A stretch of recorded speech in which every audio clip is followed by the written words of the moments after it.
कल हम लोगों ने ये देखा था, साधन पाद में शुरुआत होती है क्रिया योग से, और क्रिया योग के अंतर्गत 3 चीजें हैं, तप, स्वाध्याय, ईश्वर प्रणिधान।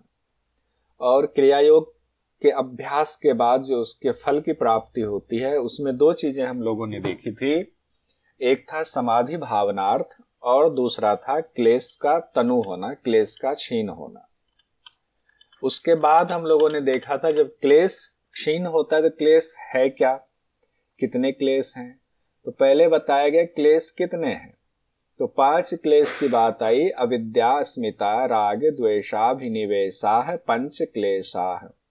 यानी अविद्या, अस्मिता, राग, द्वेष, अभिनिवेश, ये 5 क्लेश हैं।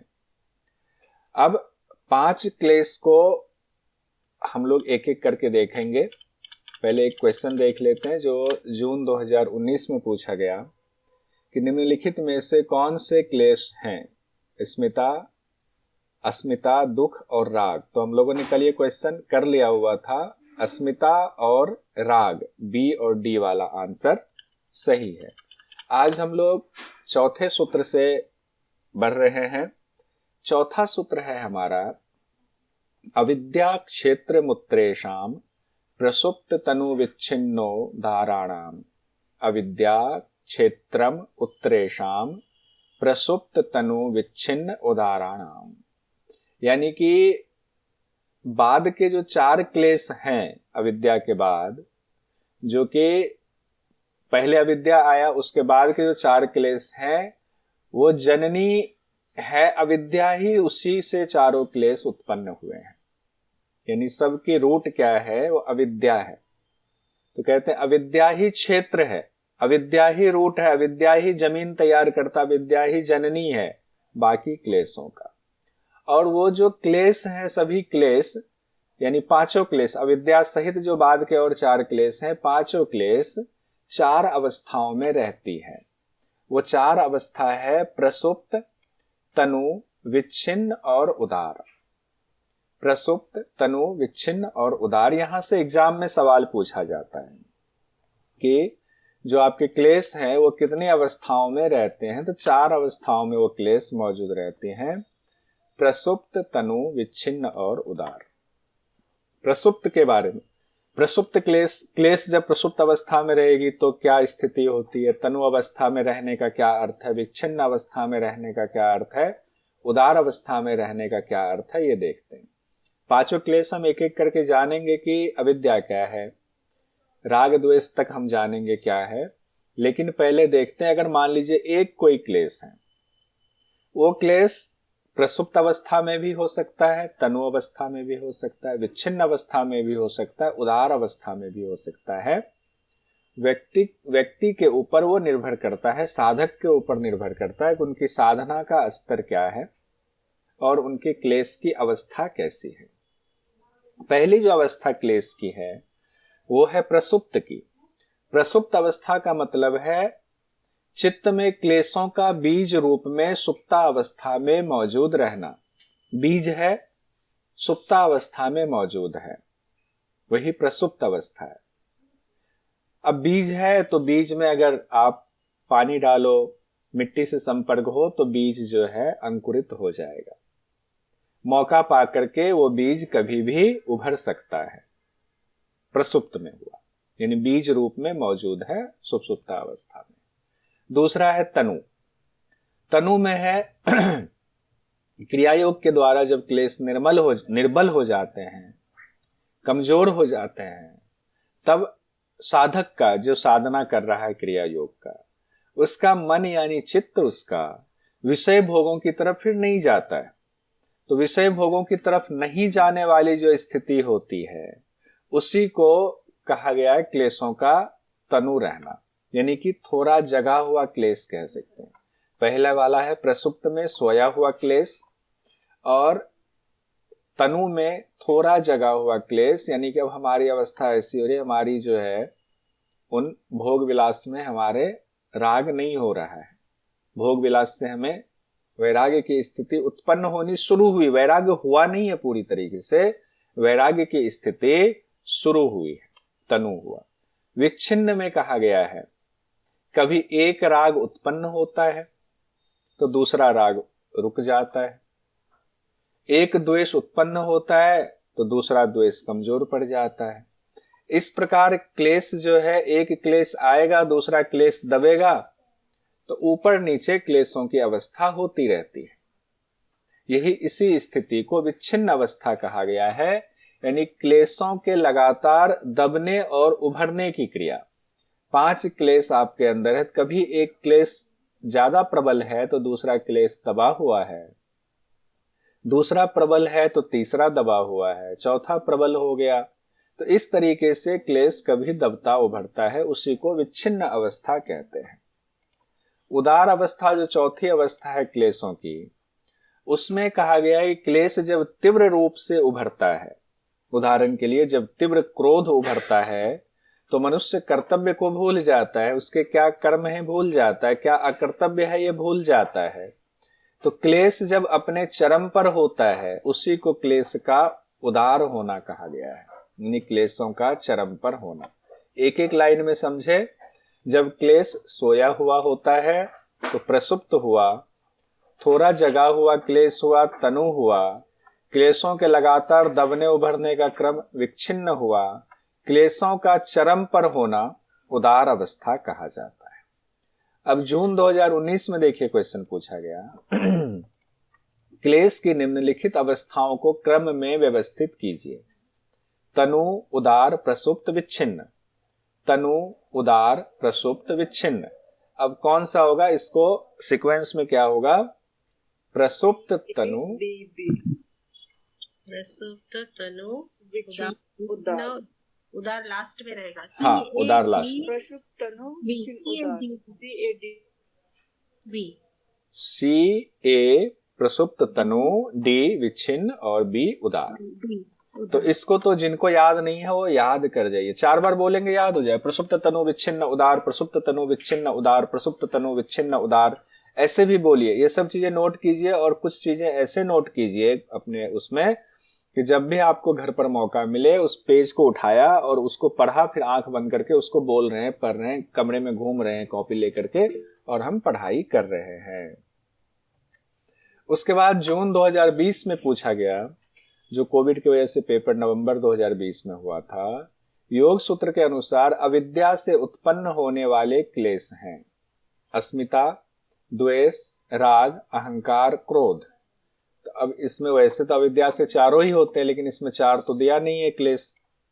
अविद्या, द्वेष, राग, अहंकार, क्रोध। तो अब बताइए क्या होगा, 3 ही दिया हुआ है और अस्मिता, ABC, अस्मिता, द्वेष, राग, अहंकार और क्रोध तो है ही नहीं, इसीलिए 3 ही आंसर में आएगा। तो सीक्वेंस हमें याद रहता है, देखिए उससे भी क्वेश्चन आ जाता है। अब एक एक करके सबका स्वरूप जानते हैं। अविद्या, अस्मिता, राग, द्वेष, अभिनिवेश का, कि किसका क्या अर्थ है।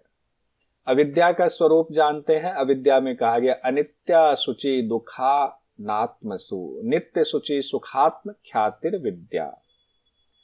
अविद्या क्या है, किसको अविद्या कहेंगे, तो कहा गया है अनित्य में नित्य मान लेना, जो अनित्य है उसको हम नित्य मान लेते हैं, असुचि को हम सुचि मान लेते हैं, दुख को हम सुख मान लेते हैं और अनात्मा को हम आत्मा मान लेते हैं। यही अविद्या है, यानी उल्टा ज्ञान हो जाता। जो सच नहीं है उसको हम सच मान लेते हैं। अनित्य को नित्य मान लेना, असुचि को सुचि मान लेना, दुख जो है उसको सुख मान लेना, अनात्मा को आत्मभाव मान लेना, यही अविद्या है। 4 चीजें कही गई है। 4 चीजों को एक बार देखते हैं। अनात्मा को यहां से देखते हैं, अनित्य को अनित्य वाले, एक सेकंड, आत्मा को आत्मा समझ लें, ठीक है। अविद्या इसलिए कहा जाता है क्योंकि हम किसी जो भी कोई विषय वस्तु है उसको, जो सच उसका है, जो सत्य है उसका, जो वस्तु स्थिति है, उसको असली स्वरूप में नहीं देख पाते हैं, इसीलिए उसको हम उल्टा मान लेते हैं, वही अविद्या है। अब अनित्य को नित्य समझ लेना, इसका क्या अर्थ है। अनित्य को नित्य समझने से है कि पूरा ब्रह्मांड ही अनित्य है। हम ये जानते हैं पूरा ब्रह्मांड प्रकृति के परवश है, सतरज तम के परवश है और हर पल ये बदलता रहता है। यानी कि जो मिथ्या ज्ञान कहा गया, जो मिथ्या शब्द आता है, मिथ्या का मतलब क्या है? जगत मिथ्या। जगत झूठा नहीं है, जगत परिवर्तनशील है। जो अभी है वो 1 घंटे बाद नहीं है, जो 1 घंटे बाद होगा वो अगले 1 घंटे बाद नहीं होगा। तो जगत जो परिवर्तनशील है, इसीलिए इसको कहा गया है कि ये अनित्य है, ये मिथ्या है। तो पूरा ब्रह्मांड ही उस हिसाब से अनित्य है। आज न कल इसकी आयु है, आयु खत्म होनी है। ये शरीर हो, चाहे पृथ्वी हो, चाहे तारे हो, चाहे सूर्य हो, इनको नित्य समझ लेना, इस शरीर को नित्य समझ लेना, इस पृथ्वी को नित्य समझ लेना, तारों को नित्य समझ लेना, यही उल्टा ज्ञान है। यानी अनित्य है उसको हम नित्य समझ लेते हैं। पहला अविद्या का स्वरूप में ये आया हुआ है। दूसरा कहा गया है पवित्र को अपवित्र को पवित्र समझ लेना, अशुचि को शुचि समझ लेना। अशुचि मतलब होता है अपवित्र, शुचि मतलब होता है पवित्र। अब ये शरीर है अपवित्र, क्योंकि इस शरीर से हर पल गंदगी उत्पन्न होता है। नाक से गंदगी उत्पन्न होता है, आंख से गंदगी उत्पन्न होता है, मुंह से गंदगी उत्पन्न होता है, त्वचा से गंदगी उत्पन्न होता है। 2 दिन स्नान ना करे तो हमारी स्थिति खराब होती है। तो हर पल जो ये शरीर गंदगी को उत्पन्न करता है, उसको हम पवित्र समझ लेते हैं और हमारा उस शरीर में राग हो जाता है। तो ये जो उल्टा ज्ञान होता है, ये भी अविद्या है। दुख को सुख समझ लेना।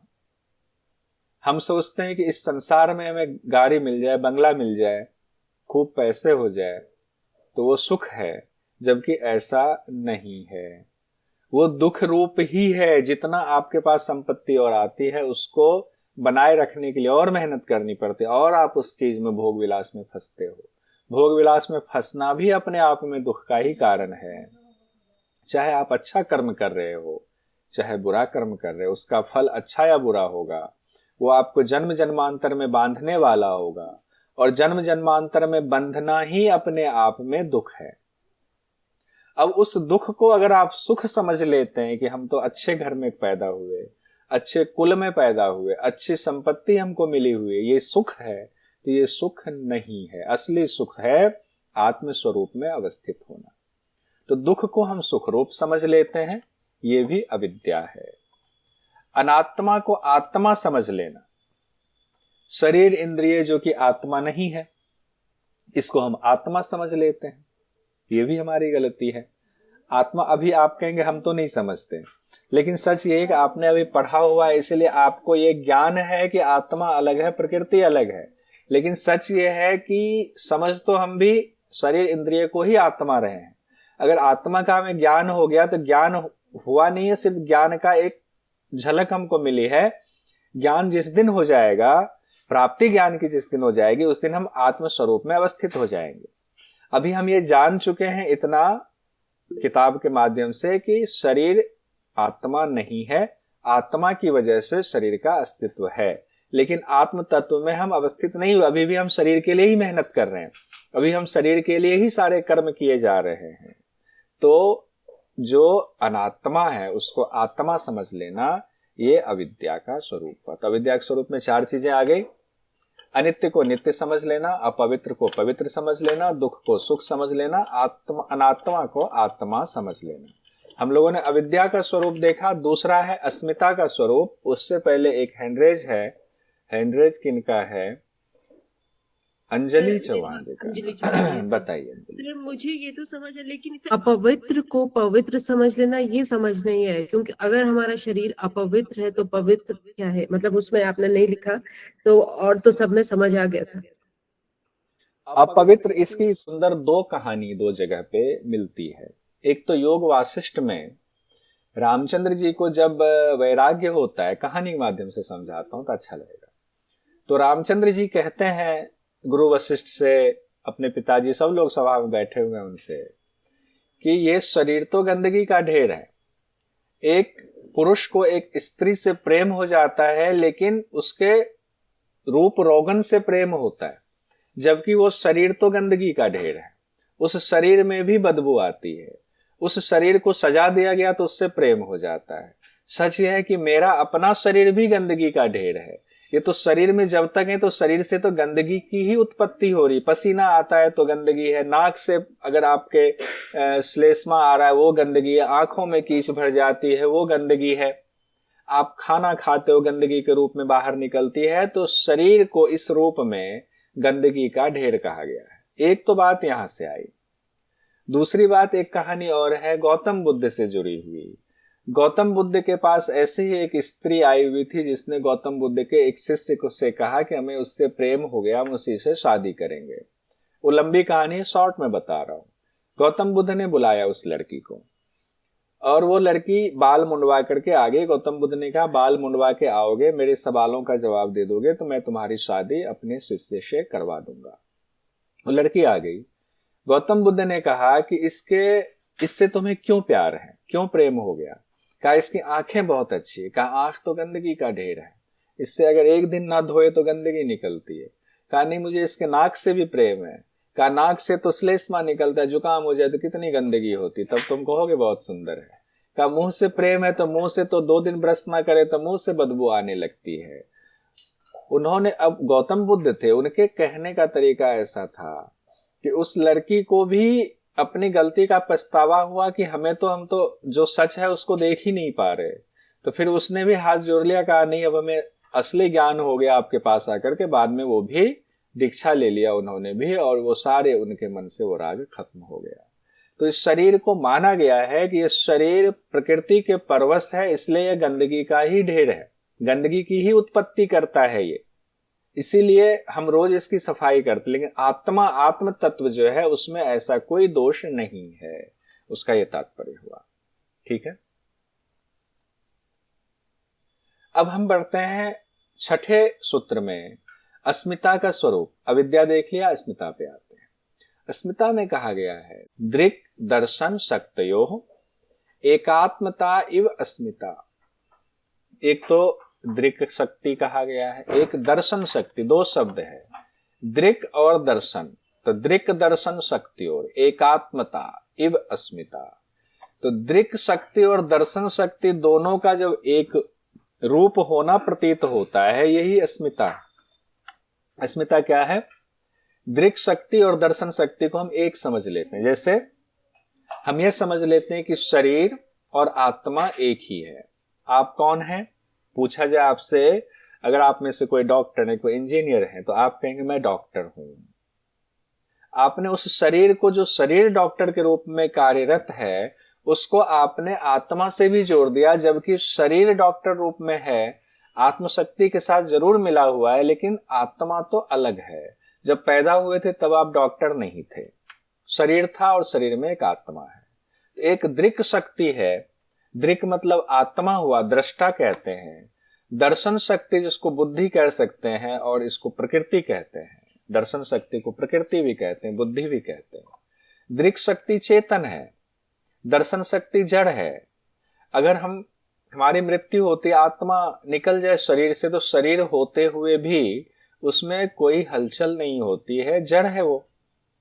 और आत्मा चेतन है, आत्मा की वजह से ये जड़ वस्तु में हलचल होती है। तो दृक् शक्ति यानी आत्मा और दर्शन शक्ति यानी बुद्धि, जो प्रकृति से उत्पन्न प्रथम तत्व बुद्धि है, दोनों बिल्कुल भिन्न है, दोनों अलग अलग है, दोनों का अस्तित्व अलग अलग है। लेकिन हम उसको जब एक मान लेते हैं तब वो अस्मिता कहा जाता है। एक रूप में अभी प्रतीत हो रहा है तो अस्मिता है। अब आते हैं आगे। क्वेश्चन पूछा गया, सर एक क्वेश्चन है, आत्मा को देखने में कैसे है, बता पाएंगे आप? हमने देखा, हमने बहुत सोच रहे थे, हमने देखा ही नहीं है तो कैसे बता पाएंगे हाँ, कि ये भी आत्मा यही बात है। ऐसा है। हम ये लेके बहुत सोच रहे हैं, बहुत इतना पढ़ने के बाद भी। तो उसके लिए तो एक है, अमित जी, गुरु ढूंढिए और अभ्यास की, क्योंकि जिसने आत्मा का दर्शन कर लिया उसको फिर बताने की जरूरत नहीं पड़ती, वो तो मूक हो जाता है। मूक इन द सेंस कि वो आनंद में चला जाता है। हालांकि बता नहीं, हालांकि अपने शास्त्रों में उसकी चर्चा दी हुई है आत्मा के बारे में, ऐसा नहीं है, उपनिषदों में पढ़ा हुआ है, नहीं तो और उपनिषद की वीडियो देखिए, उसमें व्याख्या दी हुई है। लेकिन वो हम आप सिर्फ उन ऋषि मुनियों की व्याख्या पढ़ रहे हैं। तो आत्मा तो सूक्ष्म से सूक्ष्म है, स्थूल से स्थूल भी है आत्मा। आत्मा को आप नहीं मान सकते कैसा है क्या है, वो कहना एक आत्मा से तो पूरी सृष्टि है, एक ब्रह्म से पूरी सृष्टि है, तो पूरी सृष्टि में ही आत्मा है। और एक आत्मा कहा गया सूजे की नोक के भी कहा गया ना 50,000 या 1,00,000 टुकड़े करो, फिर उसके टुकड़े करो, उपनिषद में पढ़ा हुआ है, तब जाकर के आप वो मानो कि आत्मा है। तो इतना सूक्ष्म है, तो कैसा है उसका तो कह ही नहीं सकते। लेकिन एक जगह आपने एक चीज ऐसी है जो हर जगह कहा गया है, जब आत्मदर्शन होता है तो वो करोड़ों सूर्य के समान प्रकाशवान वहां पर आपको महसूस होता है। ऐसा शास्त्र में लिखा हुआ, उपनिषद में लिखा हुआ। करोड़ों प्रकाश के समान प्रकाशवान वो स्थिति होती है जो करोड़ों सूर्य जैसे लगे कि एक साथ चमक रहा हो। वहां एक सूर्य, जैसे कि हम टॉर्च दिन में जलाएं, टॉर्च की रोशनी का कोई फर्क नहीं पड़ता, वैसे सूर्य की रोशनी उसके सामने फीका है। ये बात हमने शास्त्र से पढ़ा हुआ है। लेकिन फिर भी इतना ही पढ़ा, इतना ही नहीं होगा, बहुत कुछ होगा। तो जब आएंगे वहां तो पता चल पाएगा, तो उसका अभ्यास कीजिए। जुलाई 2018 में सवाल पूछा, अस्मिता का अभिप्राय डैश की एकात्मता है, मन और आत्मा, दृक और दर्शन शक्ति, दृक और दर्शन शक्ति का। ठीक है, तो ये सूत्र को भी ना जब भी आप पढ़िए, पतली वाली किताब है या अगर मेरी किताब है तो उसमें सूत्र को बोल बोल करके पढ़िए। 7वां है हमारा सुखानुसयी राग है, सुख अनुसयी राग है। एक बार भोगे गए सुख को बार बार भोगने की आसक्ति या तृष्णा ही राग है। एक बार जो सुख हमने भोग लिया उसकी इच्छा होती है कि एक बार और भोगे। जैसे पूजा जी और पुंडलिक जी हैं यहाँ पे, नहीं है, वो एक बार नेट क्वालिफाई हो गए, जेआरएफ भी क्वालिफाई कर गए पुंडलिक जी, फिर भी वो बार बार जो है एग्जाम देते हैं जेआरएफ का, वो सुख की प्राप्ति फिर हो, फिर उससे ज्यादा नंबर हमें आए, एक बार और ज्यादा नंबर आए। सुखानुसयी राग है, ये राग हो गया है। तो एक बार भोगे गए सुख को बार बार भोगने की आसक्ति, या दूसरे और भी सब्जेक्ट, ये तो बस ऐसे ही हमने दिया हुआ एग्जाम्पल। सुख अनुसयी का क्या अर्थ होता है? सुख भोगने के बाद राग, उससे राग हो जाता है। सुख अनुसयी मतलब सुख भोगने के बाद राग, उससे राग हो जाना, यही सुखानुसयी राग है, यही राग कहा गया है। उसके बाद 8वें सूत्र में हम आते हैं, दुख है, दुखानुसयी द्वेष है, दुख अनुसयी द्वेष है। यहां भी दुख अनुसयी का अर्थ है दुख भोगने के बाद। दुख भोगने के बाद जो आपके भाव उत्पन्न होते हैं वो द्वेष बदल जाता है, द्वेष हो जाता है। किसी व्यक्ति से आपको, किसी वस्तु से आपको दुख मिला तो उसके प्रति आक्रोश, मनमुटाव पैदा हो जाता है, वही द्वेष है। और दुख से हमारे चित्त में ऐसे संस्कार पड़ते हैं जिससे कि हम उसे दूर करने के लिए तरह तरह के उपाय करते हैं। सामान्य मनुष्य का उपाय अलग होता है और साधु संतों का उपाय अलग होता है, उस पर आप सब समझदार हैं।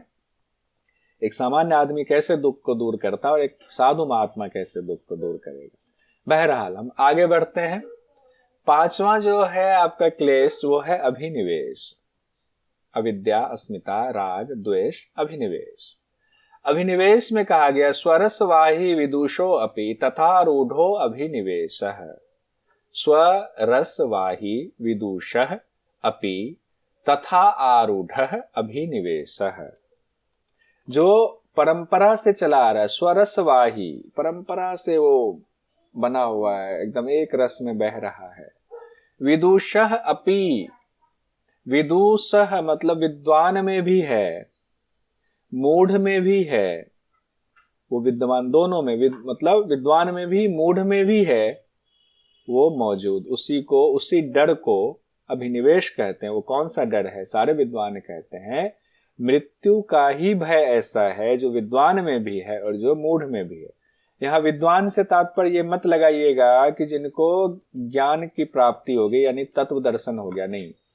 यहाँ विद्वान से तात्पर्य ये है, अगर हम आप अपने आप को विद्वान कहें क्योंकि हम शास्त्र पढ़ रहे हैं, पढ़ा रहे हैं, अगर हम विद्वान हैं तो क्या हमारे अंदर मृत्यु का भय नहीं है? है।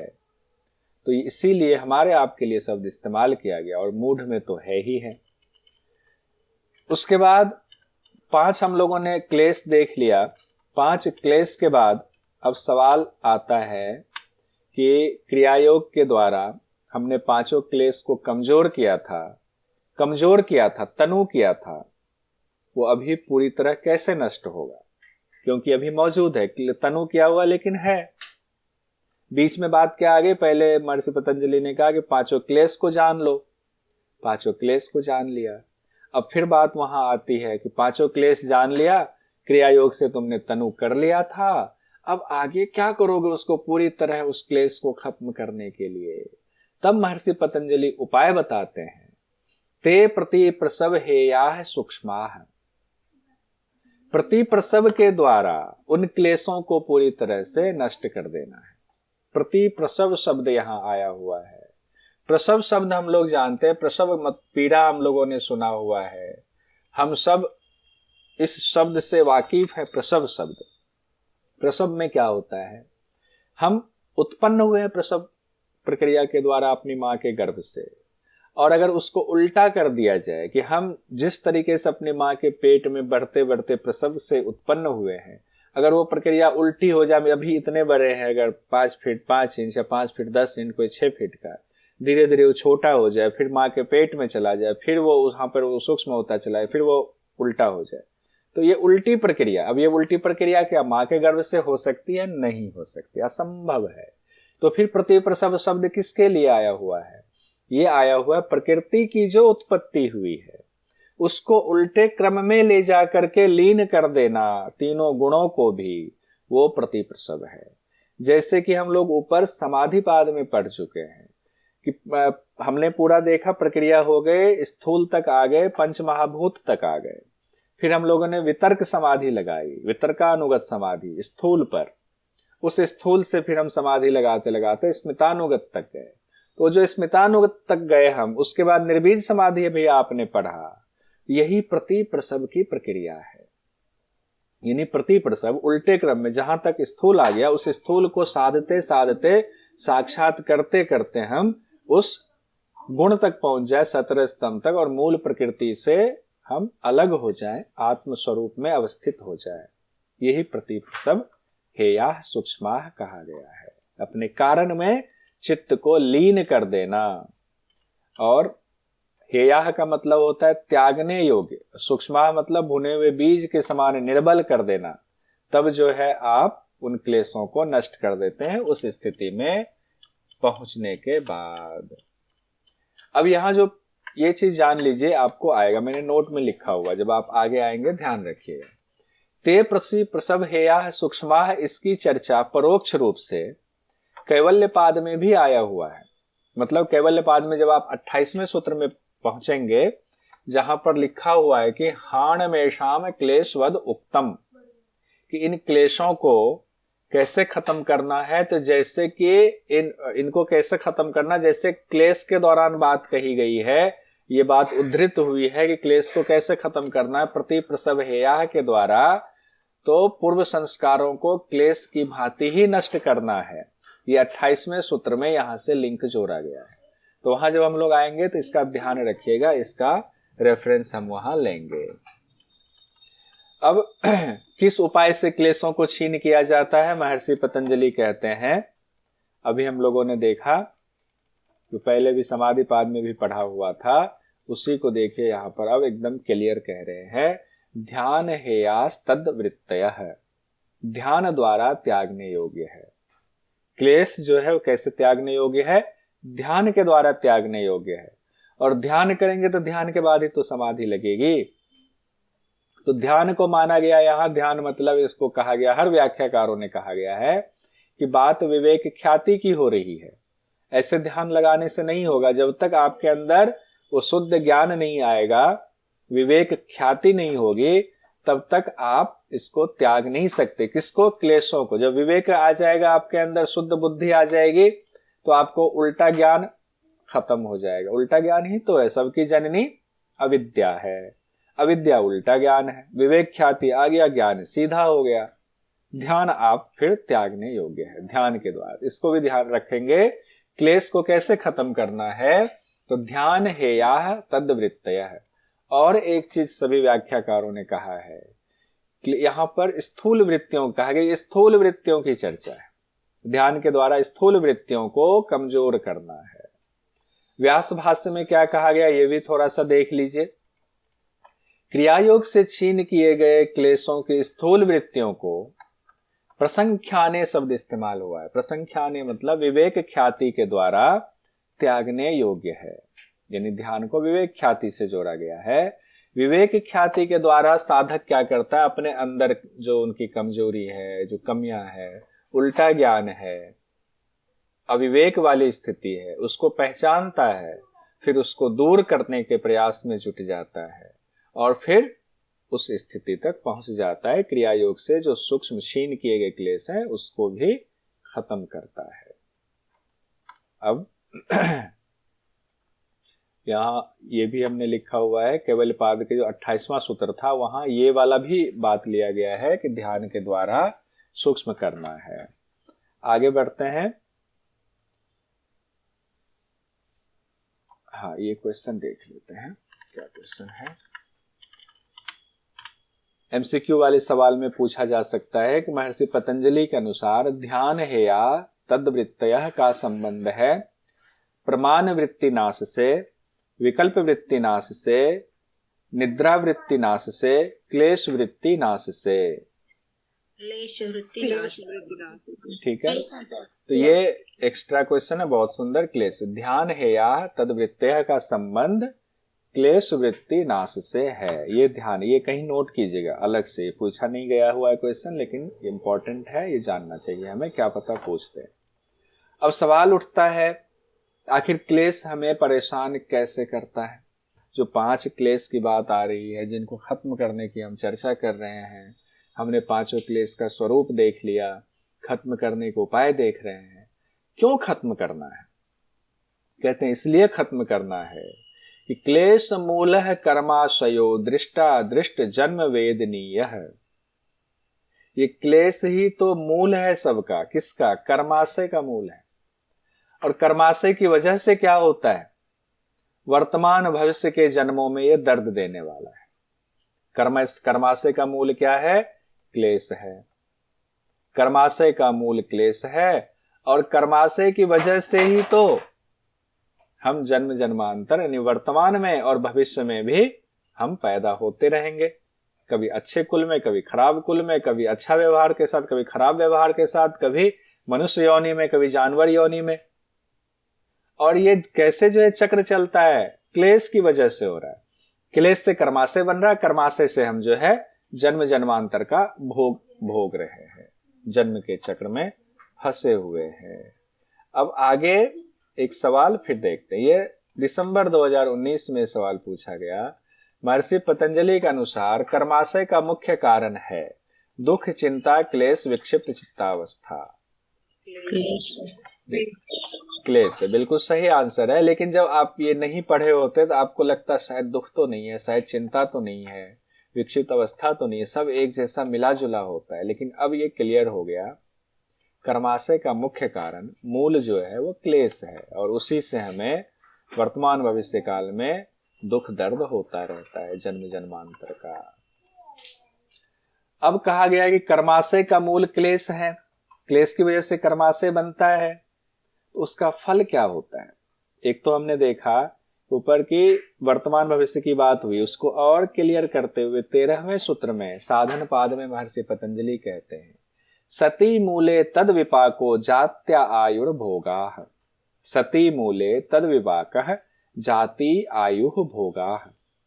जब तक उन क्लेशों का मूल यानी जड़ अविद्या मौजूद है तो जाति, आयु और भोग 3 शब्द आया है, जात्या आयुर्भोगाः। जाति, आयु और भोग होता रहता है। किसकी वजह से? जब तक क्लेशों का मूल यानी अविद्या मौजूद है। अब क्लेश की बात हो गई, क्लेश से कर्माशय बनता है। क्लेश का भी मूल क्या है? अविद्या। अविद्या से बाकी क्लेश उत्पन्न हुए हैं, तो अविद्या को खत्म कीजिए। नहीं करेंगे तो क्या होगा? जाति आयु भोग होगा। जाति आयु भोग क्या होता है? जाति का मतलब है मनुष्य जाति, पशु है, पक्षी है, पेड़ पौधे हैं, कीट पतंग है, जानवर है, जितनी योनियां है वो जाति है। आयु का क्या तात्पर्य है? जितना जीवन आप जीते हैं, चाहे मनुष्य होकर के, पशु होकर के, पक्षी होकर के, कीट पतंग होकर के, जानवर होकर के, जन्म से लेकर के मृत्यु तक का जो समय है वो आयु है, ये भी क्लेश के फल के अधीन कहा गया है। तीसरा भोग है। कर्म का फल चाहे जो भी हो, अच्छा हो चाहे बुरा हो, उसको आपको भोगना पड़ता है। सुख का भोग है तो भी आपको जन्म लेकर के सुख भोगना पड़ेगा। अगर उस दौरान फिर आप गलत कर्म किए तो फिर कर्माशय बनेगा, फिर उसमें दुख या सुख जो भी होगा फिर आपको अगला जन्म लेना पड़ेगा उसको भोगने के लिए। यानी कि साइकिल के पहिए में अगर आपने उसको चला दिया एक बार, तो जब तक उसमें एनर्जी है, आपने जितनी ताकत से चलाया उतनी देर तक वो चलता रहेगा। तो भोग का मतलब है चाहे सुख भोग कर रहे हैं चाहे दुख भोग कर रहे हैं, भोग तो भोगना है। तो किसकी वजह से जाति आयुर्भोगा हो रहा है? किसकी वजह से? जब तक आपका क्लेशों की जननी जो है वो अविद्या मौजूद है। अब देखिए एक एक चीज समझा रहे हैं, कितना सुंदर समझा रहे हैं। आगे कहा गया है 14वें नंबर में, ते ह्लाद परिताप फलाह पुण्य अपुण्य हेतुत्वात्। ते मतलब वे, कौन से वे? ऊपर कहा गया जाति आयु भोग, कहा गया वे ह्लाद परिताप फलाह, वे जाति आयु और भोग जो है सुख और दुख देने वाला होता है। सही बात है, जाति कोई भी जाति हो, कितनी भी आयु हो, कोई भी भोग भोग रहे हैं तो सुख और दुख दोनों देने वाला होता है। क्योंकि पुण्य अपुण्य हेतुत्वात्, क्योंकि उनकी वजह से कर्म करने पड़ते हैं। चाहे तो पुण्य कर्म होता है, कई बार अपुण्य कर्म भी हो जाता है। पुण्य अपुण्य का मतलब कई बार अच्छे कर्म करते हैं, कई बार बुरे कर्म करते हैं। पीछे का जो है वो तो भोग रहे ही हैं, और वर्तमान में भी हमें कर्म कर रहे हैं, उस कर्म में कई बार अच्छे और कई बार बुरे कर्म होते हैं, फिर से वो कर्माशय बन रहा, फिर से हम उस चक्र में फंसे हुए हैं, जीवन मृत्यु के चक्र में। यानी जाति आयु भोग है तो हमें कर्म भी करना पड़ेगा। कर्म कभी अच्छा होगा, कभी कर्म बुरा होगा, दोनों का परिणाम या तो सुख होगा या दुख वाला होगा। ये बात कही गई है। अब आगे कहते हैं 15वें नंबर के सूत्र में महर्षि पतंजलि, परिणाम ताप संस्कार दुखेड़ गुण वृत्ति विरोधाच दुखमेव सर्वम विवेकिनः। परिणाम ताप और संस्कार, ये तीन दुख कहे गए। परिणाम ताप संस्कार दुख, उसके बाद गुण वृत्ति मतलब गुणों के स्वभाव, सुख दुख मोह को गुणों के स्वभाव कहा गया है। में विरोध होने से विवेकी के लिए सभी कुछ दुख ही है। विवेकी मतलब एक साधु जो है, उनके लिए सब कुछ चाहे सुख है तो भी दुख है, क्योंकि उनको जन्म जन्मांतर से छूटना है, तो वो जन्म को भी, अच्छे घर में पैदा होने को भी वो दुख स्वरूप ही मानता है। और जो दुख है उसको तो दुख रूप मानता ही है, वो मोह को भी दुख रूप मानता है। तो यहां कहा गया है विवेकी पुरुष के लिए तीनों दुख एक समान ही होते हैं। कौन से तीनों दुख? परिणाम दुख, ताप दुख, संस्कार दुख, तीनों एक समान होते हैं। यहां योगी के लिए लौकिक सुख भी दुख ही होता है। हम आप कह सकते हैं हमारे पास गाड़ी है, बंगला है, इतने पैसे हैं, बैंक अकाउंट में इतने पैसे हैं, लेकिन योगी जिनका स्वभाव है उनके लिए ये लौकिक सुख भी दुख के समान ही है। परिणाम दुख में क्या होता है? भोगते भोगते भोग कर रहे हैं, भोग लायक ना बचना लेकिन इच्छा का बना रहना परिणाम दुख है। ताप दुख में कहा गया है सुख के नाश होने का डर बना रहना। आपके पास बहुत सारा पैसा है, कहीं खत्म ना हो जाए, गाड़ी है, गाड़ी कहीं खराब ना हो जाए, उसको बनाए रखना, तो उस सुख को नष्ट होने का डर सताता रहता है, ताप दुख होता है। संस्कार दुख में क्या कहा गया है? सुख के भोगने से, जब आप सुख भोग रहे हैं तो संस्कार चित्त में पड़ता है, वो संस्कार भी दुख है, क्योंकि उससे फिर से उस भोग को भोगने की इच्छा पैदा होती है। अगर आप नहीं भोग पा रहे हैं, आपकी क्षमता नहीं है, तो फिर आपको दुख होता है, ये संस्कार दुख होता है। यानी भोग भोगते भोगते उसका संस्कार पड़ जाता है। किसी कहते इसकी तो आदत है ऐसा भोग भोगने की, इसकी इच्छाएं होती, इच्छाएं खत्म नहीं होती। क्यों? क्योंकि संस्कार बन गया हुआ है ऐसा। परिणाम ताप और संस्कार दुख, जो विवेकी हैं उनके लिए भी तो सब दुख ही दुख है। अब एक क्वेश्चन देके आया हुआ है, नवंबर 2021 में पूछा गया, योग सूत्र के अनुसार दुख के प्रकार हैं आधिदैविक, आधिभौतिक, परिणाम दुख, आध्यात्मिक दुख, संस्कार दुख। अब कौन सा होगा? परिणाम और संस्कार दुख। परिणाम दुख, संस्कार दुख योग सूत्र में ये कहा गया है। ठीक है, सी और ई में ये कहा गया। अब सनी जी हैं क्लास में? सनी जी जी सर। तो यहाँ पर आया हुआ है, आपका उस समय जो आपने सवाल उठाया था गलत नहीं था, लेकिन जब हम एक सार्वभौमिक रूप में देखते हैं तो सबका अर्थ निकल करके सारे दुख एक जैसे ही लगते हैं, लेकिन जब टू द पॉइंट एग्जाम की दृष्टि से आते हैं, जो पातंजल योग सूत्र में कहा गया है, भारती जी माइक बंद कीजिए, तो उसमें आप बिल्कुल सही हो कि जो 3 दुख कहा गया, परिणाम दुख है, ताप दुख है, संस्कार दुख है, योग दर्शन में यही 3 दुख बताए गए और एग्जाम में देखिए क्वेश्चन भी ये पूछा गया है। ठीक है, तो ये दर्शन जो है इसकी व्याख्या 10 तरीके से हो सकती है, हर व्याख्याकार अपनी तरफ से कुछ जोड़ सकता है, इसमें कहीं गलत नहीं है। इसलिए दर्शन में बहुत छूट होती है, आपको एक ही सूत्र की व्याख्या पहले किसी विद्वान ने अलग की है, उस विद्वान कोई दूसरा विद्वान उसमें कुछ और जोड़ घटा करके अलग व्याख्या कर सकते हैं। अब हम लोग आते हैं 16वें इसमें, करें और कि यहां रहने दें? 16 8 मिनट तो वैसे भी बाकी है, कर लेते हैं। अब यहां तक दुख हम लोगों ने देख लिया। अब कहते हैं हेयम दुखम अनागतम, जो दुख आने वाला है, अभी आया नहीं, आने वाला है, दुख तो आएगा, जीवन है, दुख आएगा, वो क्या है? हेय करने योग्य है। जो दुख दुखम अनागतम है वो हेयम योग्य है, मतलब नष्ट करने योग्य है। हेयम से तात्पर्य यही है जो दुख प्राप्त नहीं हुआ है, भविष्य में आने वाला है, उसका नाश करना है, तभी हेयम का तात्पर्य होगा। आने वाला, तो हमें आने वाले दुख के प्रति सचेत रहना पड़ेगा कि क्यों? तो हमें आने वाला, हम कर्म कर रहे हैं, अच्छा बुरा कर्म कर रहे हैं, हमारी आसक्ति है, आसक्ति होगी तो कर्माशय बनेगा, कर्माशय बनेगा तो होगा। जब हम सचेत हो जाएंगे तब दुख जो आने वाला उसके प्रति भी सचेत हो जाएंगे, जन्म जन्मांतर के दुख के प्रति सचेत हो जाएंगे। अब दिसंबर 2023 में सवाल पूछा गया, कौन सा दुख मन को दुखी करता है, जिसका वर्णन योग सूत्र के किस पाद में किया गया है? वर्तमान दुख, अनागत दुख, साधन पाद, विभूति पाद, अतीत दुख। अनागत दुख और साधन पाद। अनागत दुख तो ये सीधे सीधे आपके सूत्र से आया है। अनागत दुख आ गया और कहां पर चर्चा है इसकी? साधन पाद हम लोग पढ़ रहे हैं, साधन पाद में इसकी चर्चा है। ये सब बहुत इंपॉर्टेंट है, सब नोट्स बनाते जाइएगा, नोट छोटे छोटे नोट्स लिखिएगा। अब अनागत दुख आता ही क्यों है, और जब पता चल जाए तो उसे छोड़ने में आसानी होगी। उसके लिए 17वें नंबर में महर्षि पतंजलि कहते हैं कि दृष्टि दृश्ययोः संयोगः हेय हेतुः। दृष्टि दृश्ययोः संयोगो हेय हेतुः।